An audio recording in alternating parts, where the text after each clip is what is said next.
Hello and welcome to episode 218 of AvTalk. I am Ian Petchnick here, as always, with Jason Rabinowitz. Hello, Ian. I hope you enjoyed your Memorial Day weekend, at least here in the U.S. It was a 3-day weekend, longer than 3 days for many people, and it turned out to, I think, be the busiest travel weekend in years here in the U.S. So did you go anywhere? Did you do anything? I did not. As someone who looks at these numbers on a regular basis and thinks about these things, I made the strategic decision, and I think it was the right one, to go nowhere. That is a good decision. I did go places, but I did not fly. We were in a rental car, which is something. But yeah, happy to be nowhere near airports at all this weekend. But everything seemed to go mostly okay, actually. Yeah. I was really, kind of going into the weekend, I was wondering if we were going to see a repeat of anything that happened last year, though the US was mostly less affected writ large than, say, Europe was last summer. But still, I mean, this is the first real stress test of the system for the year. And it seems that airlines and airports did a remarkable job. I saw photos of long lines, but I also saw people saying, oh, it only took a few minutes to get through. And, the lines were moving. So that's good. And everybody got where they needed to go and hopefully had a good weekend. Thankfully, no adverse weather really across the country, I think, at least that I'm aware of. At least here in the Northeast, still is absolutely perfectly beautiful, except the smoke and haze we have from wildfires in, I think, Nova Scotia, Canada, which is a little early in the year for such a thing. But all in all, not too bad. Good job, everyone. Yeah. So let's keep it going. Let's build on that. What we will do is have a podcast that is very, very unusual because news broke before we hit the record button.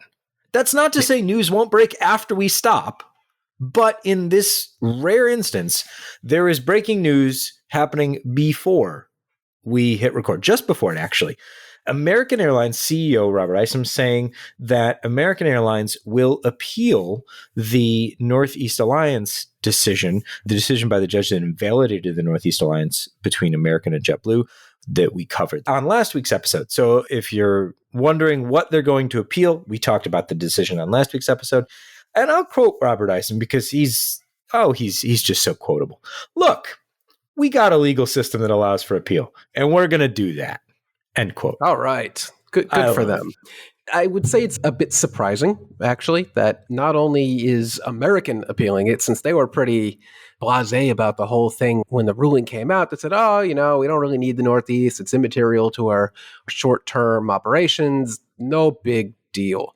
And then American turns out to be the airline that first says it's going to appeal this. And maybe they're only appealing it because of the 30-day imposition, that unwinding this all within 30 days is pretty unreasonable. So maybe they're just doing it for that. They don't actually, I'm sure they care about the Northeast Alliance, but maybe they don't actually need it in the long term. But if anyone was appealing this, I really thought it would be JetBlue, but maybe they don't want to poke the bear at this point because they've got some other things going on in the land of the DOJ. So I guess it makes sense that American is appealing it instead of JetBlue or before JetBlue.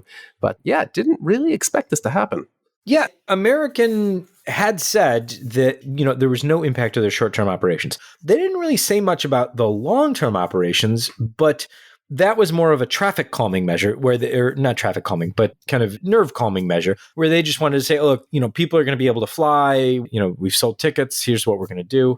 Yeah, like you said, they haven't actually appealed this yet. So we don't know what the argument against the ruling is going to be. As Jason alluded to, I strongly suspect that the 30-day, Jason, well, I'm not a lawyer and Jason just plays one on TV. That's true. It'd be interesting to see if there's any legal ground to stand on that says this is physically impossible.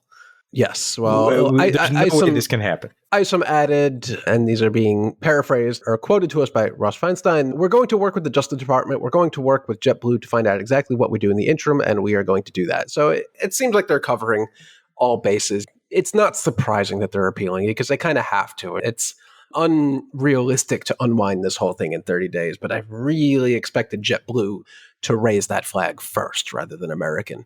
I'm just interested in the fact that it took this long. I mean, were they just reading very slowly? Did it take long? Weekend, and we just discussed that. This came out, the Friday or the Wednesday, was it, before a big holiday week? I don't think the ruling was a surprise, or the timing of the ruling was a surprise. You would think that they, would have a pre-write, but I guess not. I don't know. In any case, when they do actually file the appeal, we'll cover that. But until then, look, we've got a legal system. All right. That's good news. That's the news right there. So this happened last Friday during the day, local time in South Korea. And at first, I thought I was being pranked. Because when you read the headline, passenger opens door mid-flight, you think to yourselves, they went to the bathroom? Which door? The cockpit door? The galley door? Specify what we're talking about here. And as it turns out, the passenger did not open the door mid-flight. The passenger opened the door as close to the end of the flight as you could possibly get. Here's what happened. Asiana Airlines A321 was flying from Jeju up to Daegu, and about a minute before landing, a passenger seated in the exit row managed to yank open the L3 door on the A321. So that's the not quite full-sized exit door, but still larger than an overwing exit that you would see on the A320 or 737-800, but the not quite full-size door that's just aft of the wing. It's the most awkward seat on an A321 because you're staring directly at the flight attendant during takeoff and landing.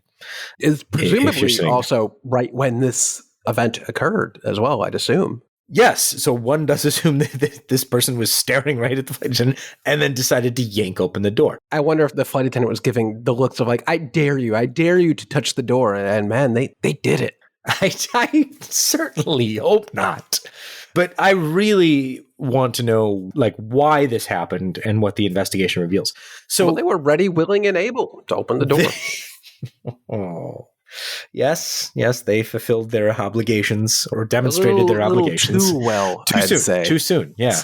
But yeah, I almost didn't believe it when I saw it because we all know that this is not supposed to be a thing that's possible until we learned, they were only at 700 feet, where basically the aircraft is not quite unpressurized, but basically unpressurized. The pressure is close enough to the outside air pressure.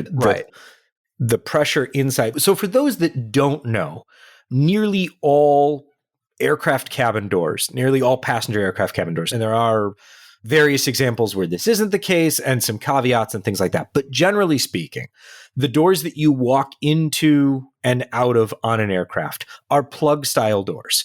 They are held in place by the air pressure inside the aircraft, pushing the door outwards against the fuselage, against the lower pressure outside the aircraft. And they're held in place by a plug.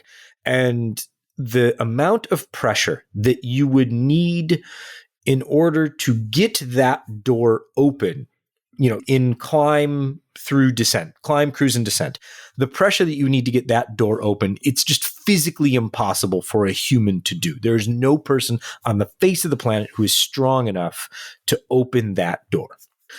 As the aircraft gets much closer to the ground, we found out it is possible, and there is a strength in which a human being can unlock and open the door.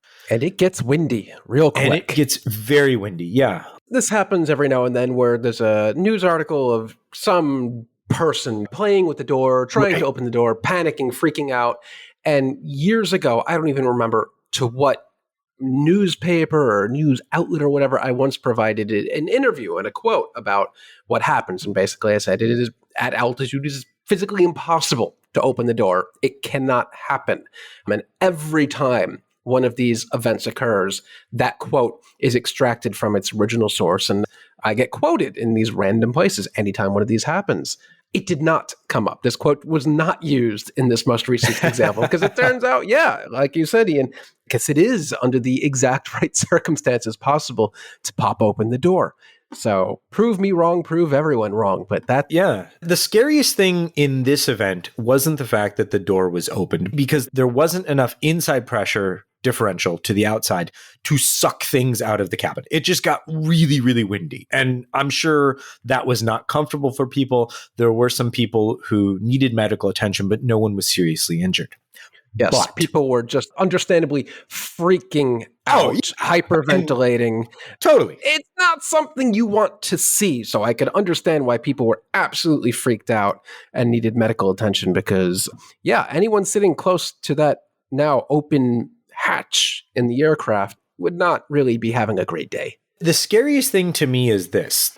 When you open the door and the doors are armed, which the doors were at this point, the escape slide automatically deploys and inflates. The escape slide is big enough for people to exit the aircraft and then use as a life raft, which means it is not small. And the aircraft traveling, the aircraft traveling at 150. So we've got a post up on the blog, and I'll put the link in the show notes. Yeah, I mean, hopefully they found it somewhere, relatively near where the door was open. But if you look at the photo, and I tried to find the best photo I could to really look at this to see whether or not it had torn off in flight or they had cut it off before this picture was taken on the ground in Daegu. And to me, it looks like there was a shear in the fabric and it tore off. So at some point, the slide deployed, it's blown, backwards by the slipstream and the thrust of the engine. And then you also have the horizontal stabilizer and the vertical stabilizer, the tail fin, behind where this slide is deployed. If that slide gets caught on the horizontal stabilizer, this becomes a much different conversation. Yeah, that would be a much worse day for everyone involved and would probably require some actual medical attention to passengers on board at best. Yeah, at best. Good point, but I don't see how you engineer your way out of that because doors armed. You're not going to want to use any weight on wheels sensor because maybe the wheels aren't even deployed and the slide is needed. So, well, I mean, just think about Cactus 1549. I mean, there were no wheels. Yeah. I don't know. This is this is such an edge case. Yeah, it's an edge engineering case that you would never engineer your way out of because it would never happen, but it happened. So maybe there's some learnings here. And it's not the first time something like this has happened, meaning the slide deploy. We have seen in cases previously where the slide is improperly, accidentally deploys in flight. Never good. But I don't know if a slide has ever been deployed in flight because the door was physically opened. Right. That's a new one. And didn't we just talk about recently how the slide might actually accidentally deploy on 737s inside the aircraft? Yes. Not outside the aircraft. So these things are complicated. They are indeed. So Asiana has, I don't want to call it solve the problem, but their interim solution is they are no longer selling seats in the exit row. Oh, that is not a solution. I don't know if that helps or not. I guess you have to be seen to be doing something, but thinking, on the risk profile here, what is the statistical likelihood of this happening? Another person being like, I'm going to try it now. I don't believe we know why it happened. No, we don't have any of that information. So I don't know, but it's not unheard of in countries like China to hear of people popping open the door because they wanted some fresh air. But that usually happens on the ground, not in the air. Right. So who knows what happened here? But I don't think blocking the seats in the exit row is really a solution in the long term. No, I don't think so either. Speaking of long-term solutions to interesting problems, there's a new airline that just bought an aircraft. And we're going to talk about it. Do we have to? Forcing Jason to do it. I really don't even want to acknowledge the existence of any information regarding this nonsense because it's nonsense. That's it. I look at this as nipping it in the bud. All right. So it's a one-time deal. We will not talk about this ever again unless it flies. Then we can talk about it. If it flies, then we'll talk about it. Because if you want to just look back and we can have a whole discussion about Baltia, we could just rewind the podcast to Baltia, and I'm sure it's almost the exact same situation. They bought an aircraft that was ridiculous too. But let's get into it. One and only time. Yeah, the one and only time. So here's the deal. We talked about this briefly, I don't know, 6 months ago, maybe a year ago, when the airline Global Airlines, great name, Real, not default Microsoft Flight Simulator name. We are shades of clip art into this particular experience. But so 6 months ago, maybe a year ago, they had wanted to install gaming seats on the aircraft and have this, whole experience. And it was going to be this fantastic thing. Now it sounds like they've decided to buy an A380 and just install seats. So I just want to read something to you to let you know about how seriously I'm taking this. This is Global Airlines fleet page. It says our A380 fleet. It gives some plagiarized copy directly from the Airbus website to start things off. So we'll leave that there for a moment. Then it goes on to say that Global Airlines will have approximately 471 seats aboard our 4 A380s, with more coming in 2024. So they bought one, they're going to buy 3 more, they say, and then they're going to add more in 2024. That's unclear, but we'll move on. Then they tell us that the A380 is the largest commercial passenger aircraft capable of carrying between 500 and 853 passengers. They're going to have approximately 471 seats on board. I know why. I know how they get that number. But the aircraft is capable of carrying between 500 and 853 passengers. So they've clearly gone through their own fleet page very, very closely. Yes. And that 471 number is not just something they have pulled out of their rear end. 471 seats on an A380 just happens to be the exact number of seats on board a Singapore Airlines A380. And it is no surprise that this aircraft is previously a Singapore Airlines A380.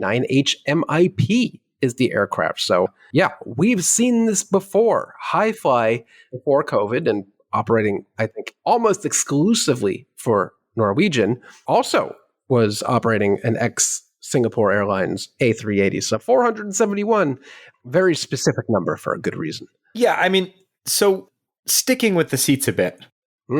This is where it gets really stupid. Wait.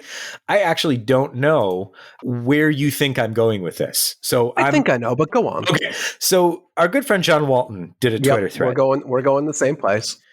So this is where it gets really interesting. They bought, side tangent, I cannot imagine how thrilled Doric Aviation is at the moment. That somebody took this thing? Doric was able to sell. They didn't lease the aircraft. They sold. We don't know that any money actually changed hands yet. They got rid of it. They don't own it anymore. All right. Good for them. I don't know how much they bought it for, but I can't imagine it was much. But go on. This is where it really gets interesting. I don't think it matters. They just don't have to deal with it anymore. Not interesting. Sorry. I take the word interesting back. Stupid. Yeah. I meant to say stupid. Go on.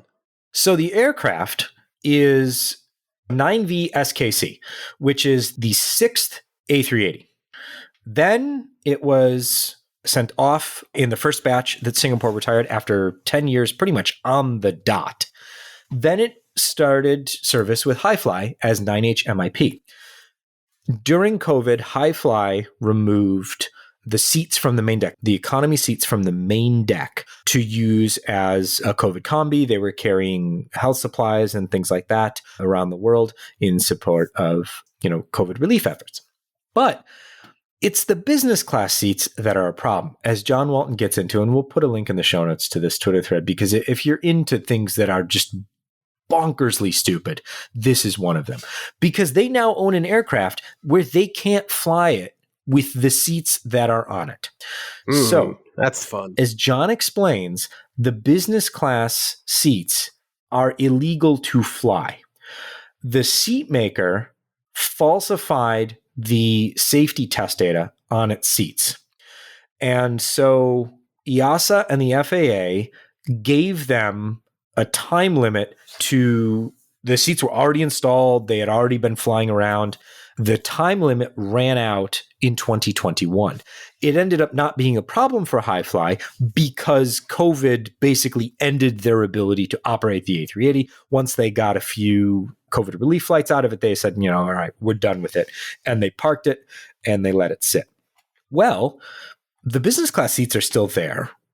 And so if Global Airlines is going to operate this aircraft, they need all new seats. At least in business class. Yeah. Well, I don't know if they put the economy seats back in. I hope they did. We don't know.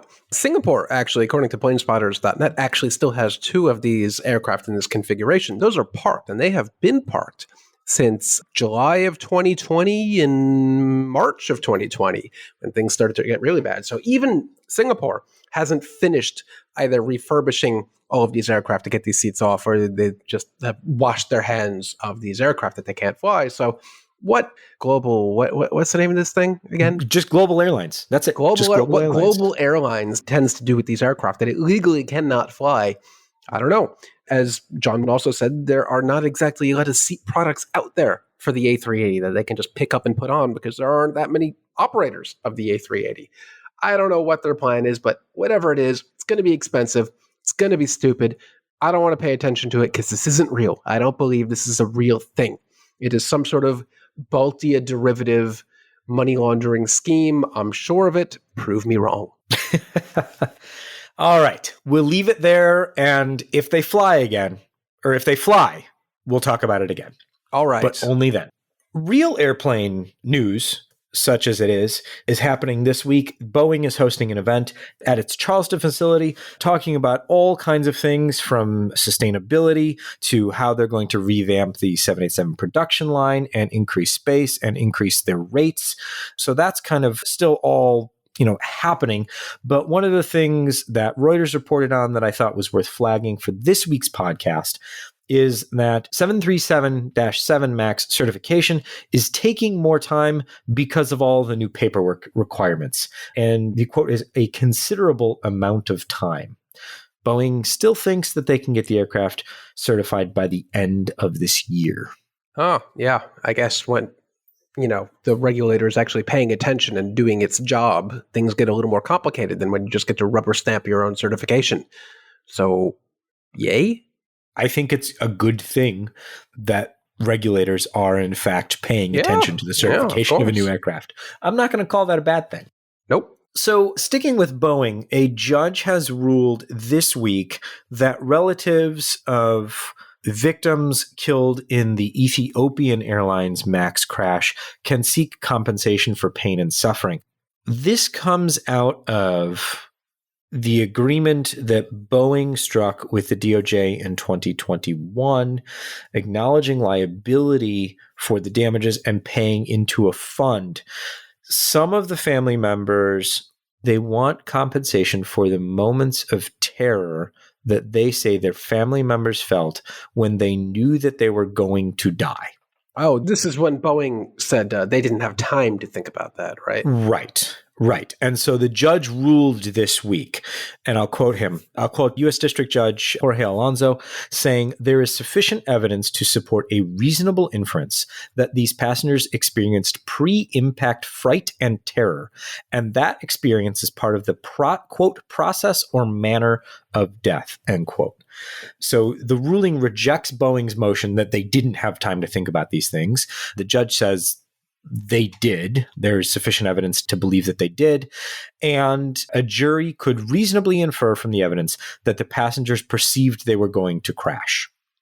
And so this moves forward the lawsuits that are being filed in Illinois, because Boeing has agreed not to challenge certain lawsuits, but these lawsuits were challenged, and now they have been ruled that they can proceed.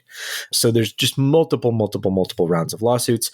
There are Reuters reports that there, as of early May, cases involving around 80 victims have been settled, leaving around 75 pending. So still a number of outstanding lawsuits. Boeing's previous agreement with the DOJ is still in effect, but these lawsuits could add to their liability. Good judge. Good outcome. Good judge. Let's see. What did we talk about last week? Oh, last week you said I jumped the gun, but I didn't. I was just prescient. Lufthansa is indeed announcing last week its stake in ITA Airways. Lufthansa Group reached an agreement on the acquisition of a 41% stake in ITA. So there, I was just prescient. Yeah, and not just taking 41%, but also the Italian government adds in another whopping 250 euros of its own money infused into ITA, because why not? So that's a combined 250 million. 200. Did I say 250 euros? That's not even enough for like a economy plus upgrade these days, but 250 million euros. They've bought the extra baggage for one Yes, flight. that typo comes from Cranky Flyer because that is directly read at his blog. He also forgot the million and I read it verbatim. But yeah, I am as skeptical as Brett is in this blog post. I'll just read the quote from Lufthansa Group CEO that says, "Today's agreement will lead to a win-win situation for Italy, ITA Airways, and the Lufthansa Group." Okay. So now ITA will be just like one of Lufthansa Group's other airlines, like Austrian, Swiss, Brussels, Eurowings, the other Eurowings, the other Eurowings. And also, what's that Italian subsidiary? Air Dolomiti.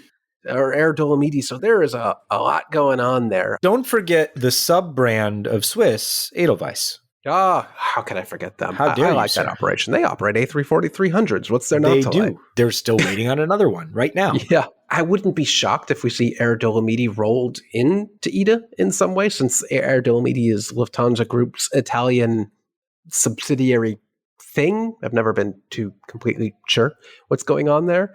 But yeah, Lufthansa has always really, really wanted to break into Italy, and here's their shot. It's a done deal. They're hoping to increase their ownership stake in a few years to fully outright own the full thing. So good luck. They're going to need it. It'll be interesting to see how quickly they can get this done. Lufthansa seems pretty optimistic that this particular arrangement will pass scrutiny with regulators. And so we're likely to see this. I think Italy's just extremely happy to be done with it, or at least mostly done with it. And then they can just sell the rest off in a few years' time and hopefully make some of their money back. It won't be done until the Alitalia brand name returns, which is possible. It's entirely possible. Let's turn back to India, where we have more updates on Go First.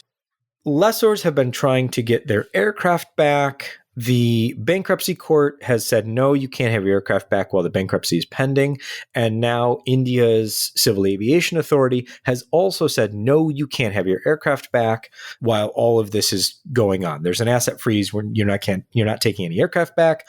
These are Go First aircraft for the time being, but that could all change because the Director General of Civil Aviation in India has also requested that Go First submit a plan within 30 days to say you need to get going again or there are going to be problems.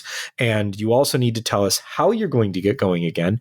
What's the deal with the pilots? What's the deal with the cabin crew? What's the deal with the aircraft? What's the deal with the maintenance? And have you paid everyone? That's a good question. Which might be the sticking point here. So we'll see how that works out. They've been postponing their restart week by week by week. And now the Civil Aviation Authority has seemed to have said, you've got 30 days to either relaunch flights or, well, we don't really know or what at this point, but it's not looking good. No, not great. Still just absolutely confused by that market, but we'll see what happens to Go First in their unfortunate series of events. But speaking of events, Ian, what are you doing in 5 years from now? Jason, I'm not really sure what I'm doing 5 minutes from now. Well, probably still recording the podcast. Probably. I hope so, unless our connection gets cut off. But in 5 years, do you want to book a flight with me in 1 hour, 23 minutes, 54 minutes, and 6 seconds from now? Oh, I've got the website pulled up. I'm ready to go. Okay. I'm hitting F5 repeatedly. Let's do it. But yeah, if you want, this is a stupid gimmick, but I can't determine if I like it or hate it or I'm indifferent. It's a thing. SAS put up a microsite. What is the actual URL? travel.flysas.com/electric, where you, in just a few days, or actually by the time this podcast comes out, negative time by then, or at that exact moment, I don't know. The timing right around lines the up time the perfectly. podcast comes out, yeah. You can book or not book, reserve possibly a seat on SAS's Heart Aerospace ES-30 electric aircraft, which it says is a part of their sustainable journey to a sustainable future. I honestly don't know what to think of this. It's stupid. They have no idea if they'll take delivery of these aircraft, if they will be flying in 2028.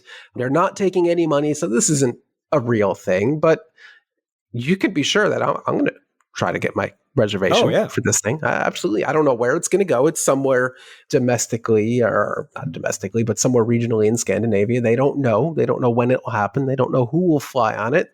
They don't know what this aircraft will even fully look like. But I'll be booking it. This whole exercise is a willing it into existence. And I'm going to quote their FAQ here. How can SAS guarantee that these flights will operate 5 years ahead of time? We can't. We do this, quote, we do this to manifest our strong belief in the development of electric aviation as a viable option for low and zero emission aviation. And they go on from there.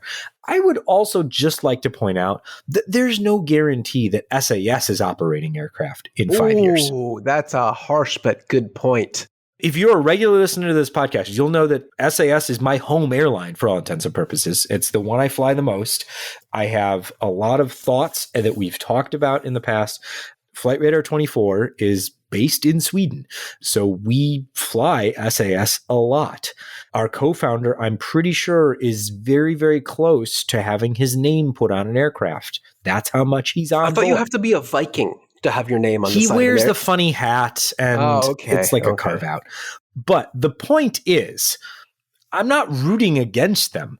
I'm saying that there is a distinct possibility that the SAS of 5 years from now looks remarkably different. It could be Lufthansa Group's 6th network carrier after ITA Airways. No, it's going to be IAG's. Sure. But my point here is that, like, this is good gimmick. I'm in, sign me up. But I really feel bad for anyone who is buying into this thinking like, yeah, okay, I've got my ticket for 5 years from now. Sure. I mean, you don't have a ticket. You have a reservation. They're not taking any money. It's fully cancelable. It's even transferable. That's not a thing in this industry. So they explicitly say, if I can't join on the flight in 5 years, can I give it to someone else? And they say, yes, you will be able to transfer the reservation of seat to someone else after the payment for the reservation of the seat has been made, and the name change will be free of charge. So I don't know what I'm doing 5 years from now. I doubt this aircraft will actually be certified, ready to fly and operational in 5 years. But if it is, I want one of those 30 seats. How many people 30 seats. Okay. Yeah. But there's no guarantee that they'll use the ES30 because the FAQ's second to last question is which aircraft will be used. And then it says the final decision is not made with regards to which electric aircraft will operate the specific first flight. So who knows what plane they'll use? I don't know. Maybe it'll just be an A320neo with the engines off and the Ram Air turbine deployed. I don't know. That sounds unpleasant. I don't think it's going to be that, but you never know. You never know. What's next? Real aircraft entering real service. The Comac C919 entered commercial service this week. So that is the Chinese domestically developed first large passenger aircraft. So they've previously developed the ARJ21-700, which is charitably be described as a DC-9. I mean, it looks like a DC-9, talks like a DC-9. Quacks like a DC-9. Quacks like a DC-9, yeah. Is irrelevant like a DC-9. Doesn't matter. Yeah. But the C919 is an actually relevant, interesting. Very much so. Maybe compelling aircraft. I don't know. I'm a fan. I'm not specifically of the aircraft, but of the competition and China breaking into the market. Hopefully it is more successful than the ARJ never was. Kind of hard to market a DC-9 knockoff in 2023, but the C919 has taken a long time to be developed, built, certified through COVID, and actually in service now with China Eastern. I'm excited about it. It's weird. Yeah, I think the reviews that came in said it's a good plane. It's an airplane. Legroom's fine. Baggage storage was fine. Like everything was just fine. But, the long discussion that we've had, over multiple episodes of the podcast is basically the growth of the Chinese domestic aviation market is such that the support for a third leg, so to speak, is definitely there. So I think it'll be interesting to see as more of these come into service, if we start to see more and more orders for the C919. It'll also be interesting to see where it goes into service outside of China and how quickly that takes off or doesn't. I imagine it will. If even the Superjet, which is basically the Russian equivalent of the C919, it was a domestically built aircraft sourced with international parts or a lot of joint ventures. It was essentially an internationally built aircraft made domestically in Russia.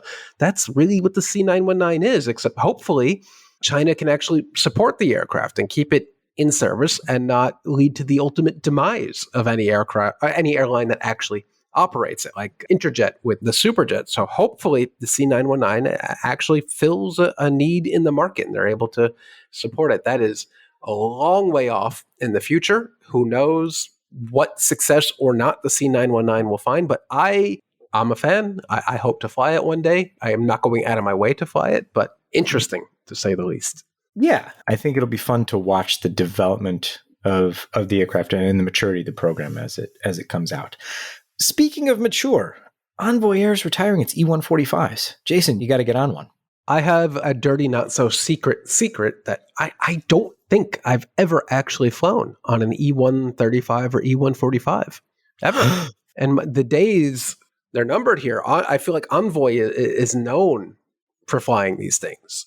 But this comes to us from Flight Global, and I'm quoting the Texas headquartered carrier said on May 26th that it was bidding a fond goodbye to the ERJ-145 that has served Envoy wells for so many years. They currently operate 22 as recently as mid-March.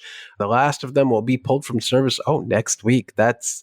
Well, if my math is correct, next week is this week. So by the time this podcast comes out, Envoy will have already retired its E145s. Wow. I might never have a chance to fly on one of these unless I go out of my way to fly like Jet Suite X or something like that. I think they fly E145s. Yep. Yeah, so I guess all they'll have left is, what else do they fly these days? E175s, I think? Mm-hmm. That's a shame. Yeah, so no Envoy, but you'll have there are still some options out there. We don't get them here in New York as far as I am aware of these days. But yeah, kind of sad. I'll probably never get a chance to find one unless I really go out of my way to find it. So speaking of flying, Jason, you're doing a bit of flying. As we close the show, we'll kind of give you a preview of some things that are going on over the next week or so. Jason, you're headed off to the annual AIX. I was about to say AIX Expo, but that's not correct. It's the Aircraft Interiors Expo. So yes. AIX. Yeah. In Hamburg, Germany. Don't know what to expect this year, but I don't know. I get to fly an Air France A220, so that's something. Take what you can get. Yeah.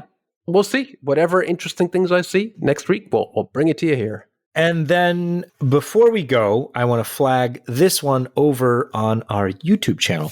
If you haven't taken a look at our YouTube channel, please do that. There's a link in the show notes and check that out because we've got our colleague Gabriel Lee doing a series right now of some very interesting oddball flights around Europe. But coming up, and follow along on our various social media platforms, especially on Instagram and Twitter for this, Gabe is in Harare trying to fly the Air Zimbabwe 737-200. It is one of the last 737-200 pure passenger aircraft. It's basically Air Zimbabwe and Airlines in Venezuela that are still flying pure passenger, non-combi 737-200s.